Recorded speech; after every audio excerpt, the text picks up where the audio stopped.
Well, I'm looking forward to getting into your work, and I'd like to begin our conversation with something I'm sure we're all getting tired of, which is talking about COVID. But ultimately, how did you survive the pandemic, and how did it change the way that you do things now? How did I survive? Oh my God, it changed a lot, Yeah. really. Um, I guess I survived it by finding people who felt the same way as me, who thought the same way as me. Um, how did it change? Well, I actually decided to be more of an entrepreneur at that time because, the job went more online and there was less work at the time. I was laid off actually in the very beginning, so some of it was online already. That was good. And because there was kind of a shortage, I thought, ooh, this is a good time to kind of ramp up what I'm doing on the side because I'm doing some side stuff. So that's how I survived it. So let's get to the heart and soul of what you do now in 2024 on a daily basis. I mean, there's a lot of titles, but but if I put you in front of a bunch of third graders at career day and one of the kids was curious and said, "Hey, what do you do for a living?" How do you Mhm. answer them? Oh, I would say I help people to overcome chronic illness, long-standing illness in a way that most people haven't figured out yet. I was lucky to have figured it out and I found some alternative ways. So that's what I do. I teach people that. So, what did you want to be in the third grade? What was your dream? Oh gosh, I don't know what I was dreaming of. Maybe even write a writer. I was writing stories as a little kid, so I'm not too far off the mark now because I write a blog. So, what was your favorite book growing up? My favorite book growing up? Let me think about that.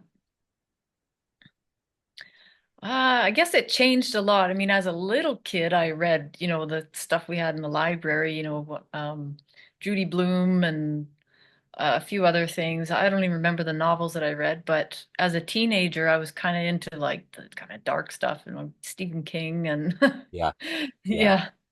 So, take me back to your childhood and what were some of the foundational seeds that were planted into you to get into medicine to help people get over, these ailments and to help them get to a better place? How did this all get harvested and grow into who you are today?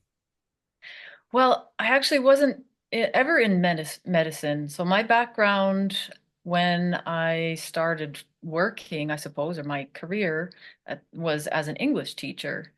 I always was interested in things like alternative healing or, alternative methods. And I was into, kind of the new age stuff, a lot of new age stuff. And I even did yoga teacher training. I was a Kundalini yoga teacher later on. I don't think I didn't have any aspiration to go into the health stuff really. I mean, it was kind of interesting. My mother was a nurse, so I had lots of help that way. And for the regular medical, I kind of had my mom for that.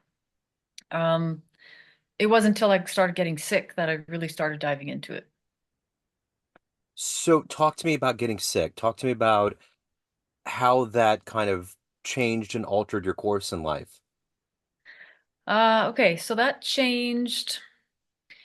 In about 2004, I started having some symptoms.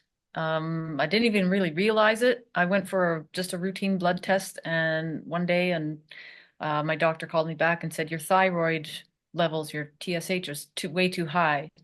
And so she wrote me a prescription, and I said, "Okay, well, how long do I have to take this medication?" She said, "Well, usually people take it for life."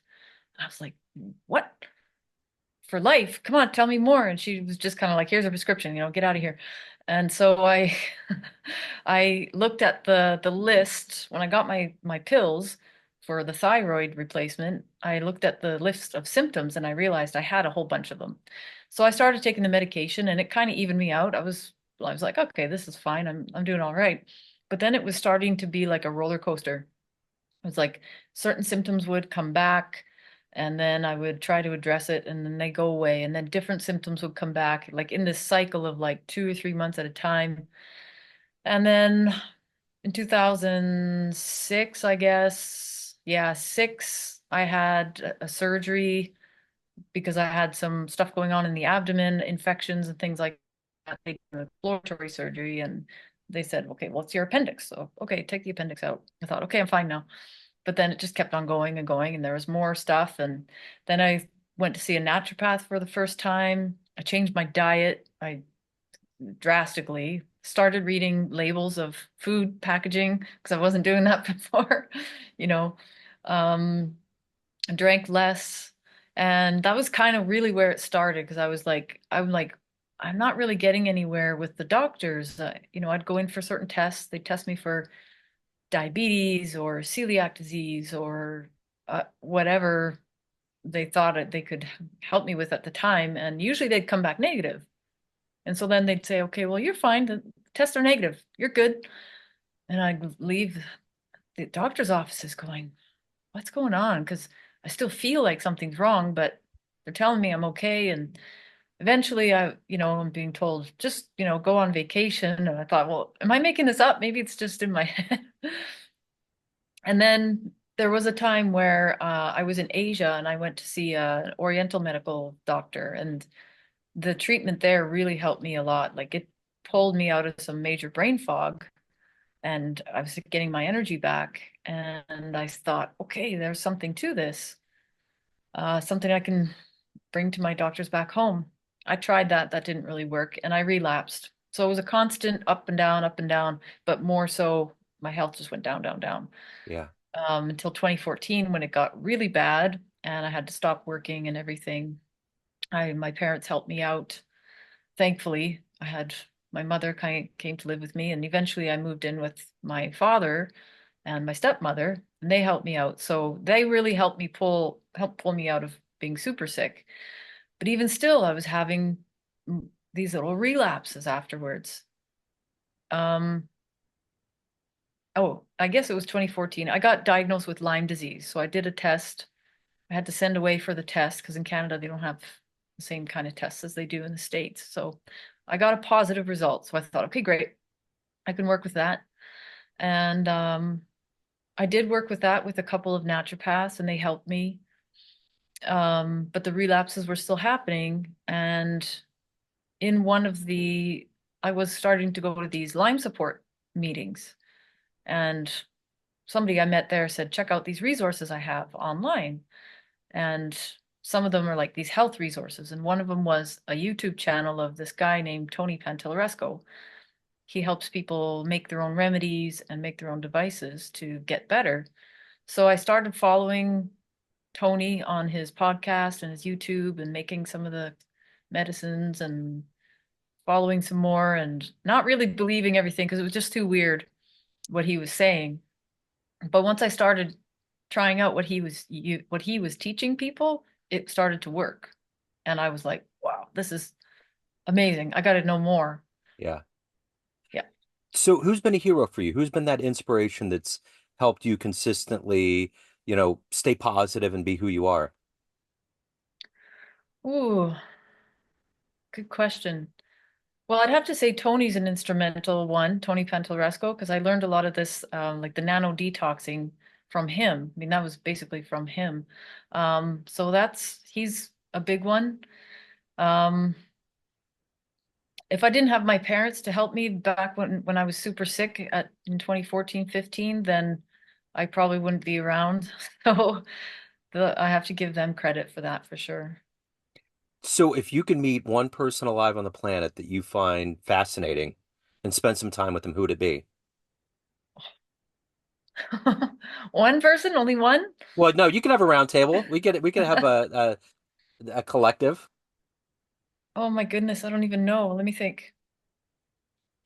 Mm,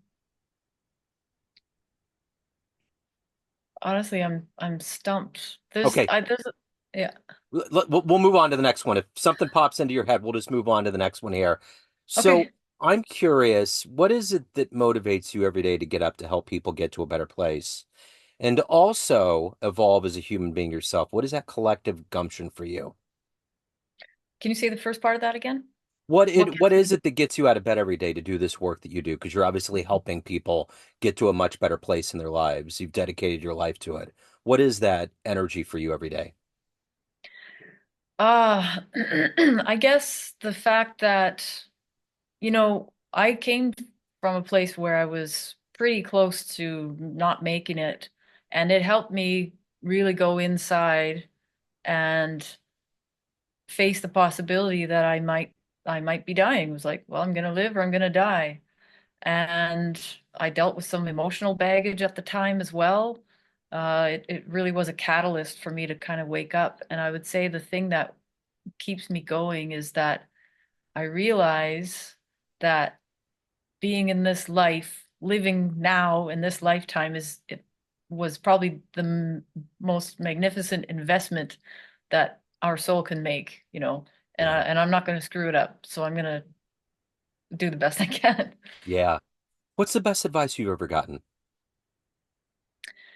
Uh, Best advice, maybe to maybe to be to listen, really just to listen and not speak too much, you know.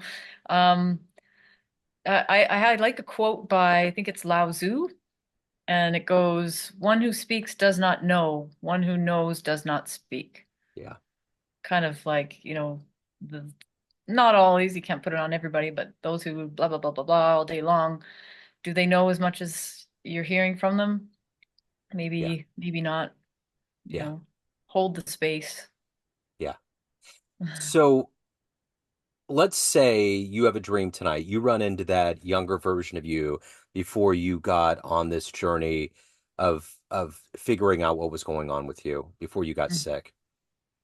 And you could give that young version of you a piece of advice based on this life you've led, the wisdom you've gained along the way. What advice would you impart on that younger version of you? I would probably tell myself to listen to listen to the things that don't really make sense. Basically outside the box. I want to say outside the box, but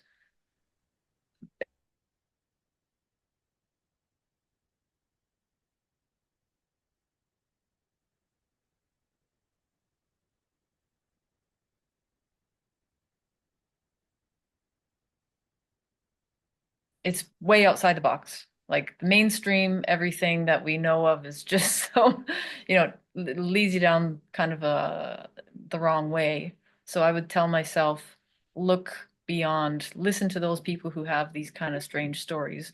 I mean, with reason, of course. Yeah, for sure. What's been one of your favorite client success stories? Oh, I got a couple, I suppose. I did a workshop about 2 years ago, and one of the ladies in the workshop, she was like all over it. She's like, "Oh my goodness," like kind of like how I was. I gotta learn this, and I want to know how this works. So she took the workshop, she built the devices that I teach people how to make. She followed the protocol, and she was contacting, other people that I was connected with who I learned from. She was really just like getting out there and doing it. And at least a year later, I heard from her. She said, "Yeah, it's making a difference now." And I also got similar testimonial from someone recently from 2 years ago. And she said, I couldn't function before, and now I can feel almost normal again. That's wonderful. So, of everything that you've done up to this point, everything that you've overcome and evolved into, what are you ultimately the proudest of?